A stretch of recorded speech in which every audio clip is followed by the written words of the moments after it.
कहानी की शुरुआत में हमें एक लड़की सिमोन भागती हुई दिखाई देती है, जो अपना पेपर देने के लिए स्कूल आई थी। वह दौड़कर सीधे अपने दोस्तों के पास गई। सिमोन उनसे बात ही कर रही थी कि तभी वहां उसका डैड फ्रेडरिक भागते हुए आया। फ्रेडरिक ने उसके दोस्तों से कहा कि जितनी जल्दी हो सके यहाँ से किसी दूसरी जगह भाग जाओ। इसके बाद वो अपनी बेटी को वहां से लेकर जाने लगा। उसने सिमोन को बताया कि कुछ ही देर में जहरीली बारिश होने वाली है। फिर फ्रेडरिक अपनी गाड़ी लेकर तेजी से आगे की तरफ बढ़ने लगा। दूसरी तरफ पूरे शहर में अब काले बादल छा चुके थे। असल में फ्रेडरिक अपनी फैमिली को लेकर शहर से दूर एक बंकर की तरफ जा रहा था, ताकि वे उस जहरीली बारिश से बच सकें। रास्ते में उसने अपने बेटे से सीट बेल्ट बांधने को कहा, लेकिन इसी दौरान उसका ध्यान भटक गया, जिससे उसकी गाड़ी सामने वाली गाड़ी से टकरा गई और देखते ही देखते पूरी सड़क पर लंबा जाम लग गया। इसके बाद फ्रेडरिक ने एक आदमी से अपनी गाड़ी हटाने को कहा, लेकिन तब तक आगे का रास्ता पूरी तरह बंद हो चुका था, इसलिए वह अपनी फैमिली को लेकर वहां से निकल पड़ा। फिर वे सभी सीधे जंगल की तरफ भागने लगे। पीछे से एक आदमी उन्हें रोकने की कोशिश कर रहा था, लेकिन उन्होंने किसी की नहीं सुनी और सीधे बंकर की तरफ बढ़ने लगे। कुछ ही देर में वे उस बंकर तक पहुंच गए। तभी फ्रेडरिक ने जल्दी से अपना फिंगरप्रिंट लगाकर बंकर का दरवाजा खोल दिया, जिसके बाद सभी लोग उसके अंदर घुस गए। जैसे ही वे अंदर पहुंचे, उसी वक्त आसमान से बारिश की पहली बूंद एक पत्ते पर गिरी और देखते ही देखते तेज जहरीली बारिश शुरू हो गई। बंकर के अंदर आते ही फ्रेडरिक ने अपनी पूरी फैमिली को सैनिटाइज करना शुरू कर दिया, ताकि वे उस जहरीली बारिश के असर से बच सकें। तभी फ्रेडरिक ने अपनी पत्नी एलन के हाथ में एक डिवाइस थमाया और बताया कि उसमें बंकर से जुड़ी सारी जानकारी मौजूद है। इसके बाद फ्रेडरिक एक स्पेशल सूट पहनकर बाहर जाने के लिए तैयार हो गया। जाने से पहले उसने अपनी बेटी सिमोन से कहा कि उसे हर हाल में बाहर जाना होगा, क्योंकि वही इस जहरीली बारिश को रोक सकता है, और अगर इसे नहीं रोका गया तो इस दुनिया में कोई भी जिंदा नहीं बचेगा। लेकिन सिमोन ने उसे बाहर जाने से मना कर दिया, पर फ्रेडरिक ने उससे वादा किया कि वह हर हाल में वापस लौटेगा। इसके बाद वह सिमोन को अपने भाई की जिम्मेदारी सौंपकर बाहर निकल गया। घबराहट कम करने के लिए एलन तुरंत बच्चों के लिए चॉकलेट बनाने लगी, लेकिन उसके कांपते हाथ और डरा हुआ चेहरा साफ बता रहा था कि उसके अंदर भी खौफ लगातार बढ़ रहा था। तभी अचानक किसी ने बंकर का दरवाजा जोर जोर से पीटना शुरू कर दिया। एलन ने दरवाजा खोलने से मना किया। उसने बच्चों को समझाया कि अगर वो इंसान उनके डैड होते तो फिंगरप्रिंट लगाकर खुद अंदर आ जाते, इसलिए उस आवाज पर ध्यान देने की जरूरत नहीं है। लेकिन सिमोन ने अपनी माँ से कहा कि उन्हें एक बार देखकर आना चाहिए, कहीं ऐसा न हो कि बाहर उनके डैड ही खड़े हों। इसके बाद वह तुरंत बंकर का दरवाजा खोलने चली गई, लेकिन दरवाजा खुलते ही उसके सामने वही आदमी खड़ा था जो पहले उन्हें जंगल में जाने से रोक रहा था। वो आदमी जहरीली बारिश में भीगकर पूरी तरह संक्रमित हो चुका था। कंट्रोल से बाहर होते ही उसने सिमोन के भाई को पकड़कर बाहर खींच लिया, लेकिन तभी एलन दौड़कर उस आदमी पर झपट पड़ी। इसी दौरान जहरीली बारिश की कुछ बूंदें उसकी माँ के ऊपर भी गिर गईं। कुछ ही पलों में जहर अपना असर दिखाने लगा और वह दर्द से तड़पने लगी। उसे एहसास हो चुका था कि अब उसके पास ज्यादा समय नहीं बचा है। मरने से पहले उसने दोनों बच्चों से आखिरी बार अंदर जाने को कहा। मजबूर होकर सिमोन ने तुरंत बंकर का भारी दरवाजा बंद कर दिया। बाहर अपनी माँ को मरते देख अंदर खड़े दोनों भाई बहन फूट फूट कर रोने लगे। खुद को संभालते हुए सिमोन ने अपने डैड को कॉल करने की कोशिश की, लेकिन उन्होंने उसकी कॉल नहीं उठाई। इससे अब साफ था कि उनके डैड भी किसी बड़ी मुसीबत में फंस चुके थे। ज्यादा सोचे बिना उसने अपने छोटे भाई को किसी तरह शांत कराया और उसे सुला दिया। लेकिन अगली सुबह उसके भाई की नजर उसी डिवाइस पर पड़ी जो उनके डैड ने एलन को दिया था। जब सिमोन ने उस डिवाइस को देखा तो उसे उसमें कई दूसरे बंकरों के मैप मिले, जिससे पता चला कि इस जंगल में ऐसे ही कई बंकर मौजूद हैं। यहीं से उसे अपने डैड फ्रेडरिक के बारे में भी एक बड़ा सच पता चला। दरअसल फ्रेडरिक एक साइंटिस्ट थे और उसकी कंपनी अपोलो ने ही ये सभी बंकर बनवाए थे, क्योंकि उसे पहले ही पता चल गया था कि जल्द ही जहरीली बारिश पूरी दुनिया में तबाही मचाने वाली है। इसी वजह से वह समय रहते अपनी फैमिली को सुरक्षित बंकर में ले आया था। ये सब जानने के बाद सिमोन ने दूसरे बंकरों में मदद के लिए सिग्नल भेजा, लेकिन बदकिस्मती से उसे कहीं से भी कोई जवाब नहीं मिला। तभी उसके दिमाग में एक नया ख्याल आया और वह पूरे बंकर में रेडियो ढूंढने लगी। खुशकिस्मती से उसे वहाँ एक रेडियो मिल भी गया, जिसके बाद उसने मदद के लिए आवाज लगानी शुरू कर दी, लेकिन वहाँ भी कोई सिग्नल नहीं आ रहे थे। ये देखकर उसका भाई रेडियो का एंटीना ऊपर की ओर ले गया और खुशकिस्मती से इस बार सिग्नल आ गए। फिर सिमोन की बात दूसरे बंकर में मौजूद एक लड़के फ्लिप से हुई। वह फ्लिप से बात ही कर रही थी कि तभी बदकिस्मती से एक बार फिर सिग्नल कट गए। इसके बाद ऐसे ही दिन और महीने गुजरते चले गए और फिर हमें पूरे 6 साल बाद का समय दिखाया गया, जहां रासमस अब जवान हो चुका था और अपने डैड का इंतजार करते करते थक गया था। इसी वजह से वह सिमोन पर काफी गुस्सा रहता था। ये देखकर सिमोन भी गहरी सोच में पड़ गई और उसने बंकर से बाहर जाने का फैसला कर लिया। एक रात जब रासमस सो रहा था, तब उसने उसके कमरे का दरवाजा बाहर से बंद कर दिया। फिर वायरस से बचने वाला सूट पहना और पूरे 6 साल बाद बंकर का दरवाजा खोल दिया। जैसे ही वह बाहर निकली, उसे चारों तरफ अपनी माँ की चीखें सुनाई देने लगी, लेकिन वह खुद को संभालते हुए आगे बढ़ती रही। चलते चलते वह शहर की तरफ पहुंच गई। वहां उसे एक साइन बोर्ड दिखाई दिया, जिसमें दूरी लगभग 2500 मीटर दिखाई दे रही थी। सिमोन उस साइन का पीछा करते करते एक बिल्डिंग के अंदर पहुंच गई, जहां उसे चारों तरफ सिर्फ लाशों के ढेर दिखाई दिए। लेकिन तभी वहां मौजूद एक कुत्ते ने उसे देख लिया और अगले ही पल वो उसके पीछे पड़ गया। वह भागते भागते एक कमरे में जाकर छुप गई। अगली सुबह रासमस नींद से उठकर उसके पास आया। तब सिमोन ने उसे बताया कि वह पिछली रात बंकर से बाहर गई थी और बाहर हर तरफ लाशों के ढेर पड़े हुए थे। ये सुनकर रासमस काफी घबरा गया, इसीलिए उसने सिमोन से कहा कि अगली सुबह वे दोनों यहाँ से निकलकर दूसरे बंकर की तरफ जाएंगे। लेकिन रात में अचानक बंकर के एयर वेंट ब्लॉक हो गए, जिससे अंदर की ऑक्सीजन तेजी से खत्म होने लगी और कुछ ही देर में सिमोन बेहोश हो गई। लेकिन रासमस तुरंत उसे घसीटते हुए बंकर से बाहर ले आया। बाहर आते ही कुछ लोगों ने उन दोनों को पकड़ लिया। दरअसल उन्हीं लोगों ने बंकर के एयर वेंट बंद किए थे, जिसकी वजह से अंदर ऑक्सीजन खत्म हो गई थी। असल में जब सिमोन उस रात बंकर से बाहर गई थी, तभी उन लोगों ने उसे देख लिया था। इसके बाद वे लोग दोनों को फिर से बंकर के अंदर ले गए और एक कमरे में बंद कर दिया। फिर वे लोग वहाँ खाने का सामान ढूंढने लगे, लेकिन वहाँ का सारा खाना पहले ही खत्म हो चुका था। ये देखकर उनका लीडर मार्टिन बोला कि इन दोनों को यहीं अकेला सड़ने के लिए छोड़ दो, और फिर वे सभी वहाँ से जाने लगे। तभी सिमोन ने उसे रोकने के लिए बताया कि उसे ऐसे कई और बंकरों के बारे में पता है जहाँ अभी भी ढेर सारा खाना मौजूद है, लेकिन उनकी लोकेशन सिर्फ उसी को मालूम है। ये सुनकर मार्टिन सोच में पड़ गया। आखिरकार उसने सिमोन और रासमस को अपने ग्रुप में शामिल कर लिया। इसके बाद सभी लोग वहाँ से आगे बढ़ने लगे। काफी देर चलने के बाद वे एक जगह रुक गए। यहाँ मार्टिन ने सिमोन को बताया कि शायद हम ही इस दुनिया में आखिरी बचे हुए लोग हैं, क्योंकि जहरीली बारिश की वजह से पूरी दुनिया तबाह हो चुकी है और जो लोग जिंदा बचे हैं वे अब खाने के लिए एक दूसरे को मार रहे हैं। मार्टिन ने आगे कहा कि वह भी खाने की तलाश में ही बाहर निकला था और हालात ऐसे बन गए कि उसे मजबूरी में उन दोनों को बंकर में बंदी बनाना पड़ा। अब सिमोन को एहसास हो चुका था कि मार्टिन की कोई गलती नहीं थी। इसके बाद सभी लोग दूसरे बंकर की ओर लौटने लगे। तभी मार्टिन की नजर कुछ शिकारियों पर पड़ी। उन्हें देखते ही सब नीचे छिप गए। इसी बीच शिकारियों ने आसमान में एक ड्रोन भेजा, जिसने कुछ ही देर में एक भागती हुई लड़की को देख लिया, जिसके बाद वे उसे पकड़ने के लिए उसके पीछे दौड़ पड़े। इसी मौके का फायदा उठाकर मार्टिन ने सबको वहाँ से निकलने के लिए कहा, लेकिन सिमोन ने आगे बढ़ने से मना कर दिया। उसने कहा कि हमें उस लड़की की जान बचानी चाहिए, इसलिए ना चाहते हुए भी वे सभी उसकी मदद के लिए आगे बढ़ गए। कुछ दूर जाने पर उन्हें वह लड़की जहरीली बारिश के गंदे पानी में फंसी हुई मिली, जो अब पूरी तरह इन्फेक्टेड हो चुकी थी। ये देखकर मार्टिन ने मौके पर ही उसे गोली मार दी। इसके बाद वे सभी वहाँ से आगे बढ़ गए। कुछ देर बाद वे एक बिल्डिंग के पास पहुंचे, जहाँ आते ही उन्हें चारों तरफ लाशों के ढेर दिखाई दिए। बिल्डिंग के अंदर पहुंचते ही सभी ने खिड़कियां और दरवाजे मजबूती से बंद करने शुरू कर दिए, ताकि रात में उन पर बाहर से कोई हमला न कर सके। खुशकिस्मती से उन्हें उस बिल्डिंग में पीने का साफ पानी भी मिल गया, इसलिए उन्होंने रात वहीं बिताने का फैसला किया। सुबह होते ही वे दोबारा अपने सफर पर निकल पड़े। कुछ दूर आगे जाने पर रासमस का पैर अचानक जहरीली बारिश के पानी में धंस गया। जब मार्टिन को यह पता चला तो उसने सभी को उससे दूर रहने के लिए कहा, क्योंकि उसे लगा कि अब रास भी इन्फेक्टेड होने वाला है। इसलिए मार्टिन ने उसे गोली मारने का फैसला कर लिया। लेकिन तभी सिमोन उसके सामने आ गई। उसने मार्टिन को गोली चलाने से मना कर दिया, क्योंकि वह अपने भाई को खोना नहीं चाहती थी। तभी वहाँ मौजूद एक लड़की बियाट्रिस ने उसके जूते चेक किए और पता चला कि उसके जूते पूरी तरह वाटरप्रूफ थे, जिसकी वजह से जहरीला पानी उसके पैरों तक पहुँच नहीं पाया। यही कारण था कि रासमस पूरी तरह सुरक्षित था। इसके बाद वे सभी फिर से आगे बढ़ने लगे। कुछ ही देर बाद उन्हें दूसरा बंकर मिल गया। यह देखकर सिमोन ने तुरंत अपना फिंगरप्रिंट लगाकर बंकर का दरवाजा खोल दिया। जैसे ही वे अंदर पहुंचे, उन्हें वहाँ खाने पीने का ढेर सारा सामान मिला, जिससे कई दिनों बाद सभी ने भरपेट खाना खाया। तभी सिमोन को वहाँ एक मोबाइल भी मिला, जिसमें उसे उसके डैड के बॉस की एक वीडियो दिखाई दी। उस वीडियो में उसका बॉस उसे इमरजेंसी में स्वीडन आने के लिए कह रहा था। वह यह भी बता रहा था कि सिर्फ फ्रेडरिक ही ऐसा इंसान था जो इस जहरीली बारिश को रोक सकता था। इसलिए सिमोन ने वह वीडियो मार्टिन को दिखाई और कहा कि हो सकता है उसके डैड अभी भी स्वीडन में ही हों। फिर उसने मार्टिन से कहा कि हमें आज ही स्वीडन के लिए निकलना चाहिए, लेकिन मार्टिन ने उसे साफ मना कर दिया। उसका मानना था कि वहाँ अब कोई भी जिंदा नहीं बचा होगा, क्योंकि उनके अलावा कोई और सरवाइव नहीं कर पाया था। यह कहकर वह वहाँ से चला गया। लेकिन सिमोन को अब भी अपने डैड की चिंता थी, इसलिए वह और रासमस अकेले ही वहाँ से निकल पड़े। इधर बिट्रीस और उसकी दोस्त सिमोन और रासमस के बारे में पूछने आई। तब मार्टिन ने उन्हें बताया कि वे दोनों अपने डैड को ढूंढने स्वीडन जा चुके हैं। ये सुनते ही वे दोनों भी मार्टिन को अकेला छोड़कर सिमोन और रासमस को ढूंढने के लिए निकल पड़ी। कुछ ही देर बाद उन्होंने दोनों भाई बहन को ढूंढ लिया। इधर बंकर में अब सिर्फ मार्टिन और पैट्रिक ही रह गए थे, इसलिए मार्टिन बहुत गुस्से में था। उधर सिमोन के सभी दोस्त एक बार फिर आगे बढ़ने लगे। कुछ देर बाद वे एक बिल्डिंग में पहुंचे, जहां उन्होंने भरपेट खाना खाया। तभी अचानक वहीं शिकारी पहुंच गए। उन्हें देखते ही सभी वहां से भाग निकले, लेकिन भागते समय सिमोन अपने दोस्तों से बिछड़ गई। वह उन्हें ढूंढते ढूंढते एक जगह पहुंची, जहां उसे एक छोटा बच्चा खड़ा दिखाई दिया। लेकिन तभी उसने आसमान में घने काले बादल छाते हुए देख ली, इसलिए वह उस बच्चे को लेकर वहां से भाग गई। वह बच्चा भूख मिटाने के लिए गोलियां खा रहा था, लेकिन सिमोन ने उसे खाने के लिए कुछ खाना दे दिया। इसी दौरान उस बच्चे का डैड वहां आ गया। उसने सिमोन को शिकारी समझ लिया और अपने बच्चे को लेकर वहां से चला गया। लेकिन जैसे ही वह बाहर पहुंचा, शिकारियों ने उसे चारों तरफ से घेर लिया और बुरी तरह पीटना शुरू कर दिया। ये देखकर सिमोन घबरा गई और वहां से भाग निकली, लेकिन भागते समय एक आदमी ने उसे देख लिया। इधर सिमोन जैसे ही एक बिल्डिंग के अंदर पहुंची, उसे वहां उसके सभी दोस्त मिल गए। जैसे ही उसने सभी को वहां से भागने के लिए कहा, तभी अचानक वही आदमी वहां आ पहुंचा, जिसने सिमोन को पहले भागते हुए देख लिया था। वह बार बार उनसे खाना मांग रहा था, लेकिन उनके पास देने के लिए कुछ भी नहीं था। गुस्से में उसने रासमस को पकड़ लिया और उस पर हमला करने की कोशिश की। उसी समय मार्टिन वहां पहुंच गया और उसने तुरंत अपनी गन उस आदमी की तरफ तान दी। आदमी डर गया और उसने भागने से पहले रासमस के चाकू घोंप दिया, जिससे वो बुरी तरह तड़पने लगा। ये देखकर सिमोन घबरा गई और उसने मार्टिन से कहा कि पास में एक और बंकर मौजूद है, हमें जितनी जल्दी हो सके वहां पहुंचना होगा। इसके बाद सभी लोग रासमस को लेकर बंकर की तरफ बढ़ने लगे। कुछ देर बाद वे सुरक्षित बंकर तक पहुंच गए। अंदर जाते ही उन्होंने रासमस के जख्म पर पट्टी करनी शुरू कर दी। इसी दौरान मार्टिन ने सिमोन को एक डिवाइस दिखाई जिसमें पूरे शहर का मैप मौजूद था। मार्टिन ने उसे बताया कि मैप में दिखाई देने वाली दीवार के उस पार शायद वायरस नहीं पहुंचा होगा, क्योंकि सरकार ने यह दीवार शायद इसी वजह से बनाई थी ताकि संक्रमित लोग दूसरी तरफ न जा सकें। अगर वे किसी तरह वहां पहुंच गए तो शायद उनकी जान बच सकती है। लेकिन दूसरी तरफ रासमस की हालत लगातार बिगड़ रही थी। उसका जख्म धीरे धीरे गहरा होता जा रहा था। यह देखकर सिमोन ने मार्टिन से कहा कि हमें जल्द से जल्द किसी डॉक्टर को ढूंढना होगा, वरना रासमस की हालत और भी खराब हो जाएगी। इसलिए आखिरकार मार्टिन भी मान गया। तभी सिमोन की दोस्त ने उसे सामने की ओर इशारा किया और बताया कि वह उसी रास्ते से हॉस्पिटल के अंदर जा सकती है, लेकिन वहाँ शिकारी भी मौजूद थे जो उसे कभी भी पकड़ सकते थे। फिर भी सिमोन के पास अपने भाई को बचाने का कोई दूसरा रास्ता नहीं था, इसलिए वह आगे बढ़ गई। लेकिन तभी ऊपर से एक ड्रोन उसका पीछा करने लगा। उससे बचते हुए वह जल्दी से एक बिल्डिंग के अंदर घुस गई। इसी दौरान वहाँ शिकारी भी पहुंच गए और उन्होंने उसे गन पॉइंट पर ले लिया। लेकिन तभी सिमोन के दोस्त वहाँ आ गए और उन्होंने उन शिकारियों को ढेर कर दिया। इसके बाद मार्टिन ने उनसे उस दीवार के बारे में पूछा, लेकिन उन्होंने साफ तौर पर कुछ भी बताने से मना कर दिया। तभी जीन की नजर एक शिकारी के हाथ पर बने सांप के टैटू पर गई। वह निशान देखते ही उसके मन में डर बैठ गया। उसे पता था कि ये वही खूंखार गैंग है जो लोगों का शिकार करके उन्हें बेरहमी से मार डालती है। इसीलिए उसने बिना देर किए मार्टिन से कहा कि इन सबको मार डालो। इसके बाद मार्टिन ने गन रिलोड की और सभी को मार गिराया।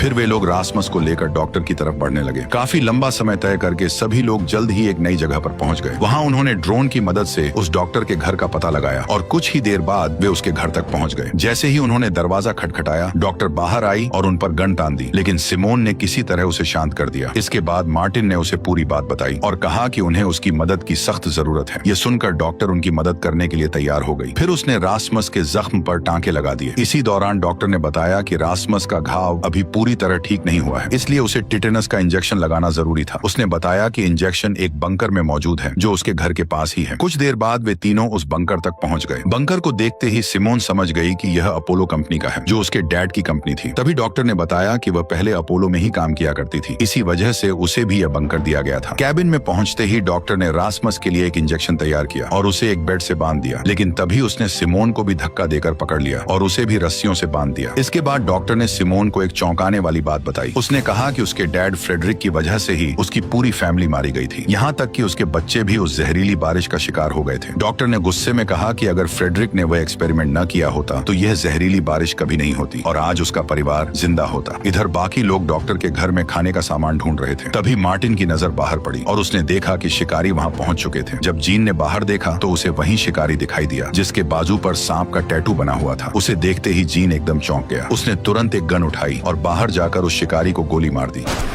लेकिन अगले ही पल बाकी शिकारियों ने उसे पकड़ लिया। यह देखकर उसके बाकी दोस्त वहां से भाग निकले। उधर डॉक्टर रासमस को वह जहरीला इंजेक्शन लगाने ही वाली थी, लेकिन तभी वहां पैट्रिक पहुंच गया और उसने उस डॉक्टर को गोली मार दी।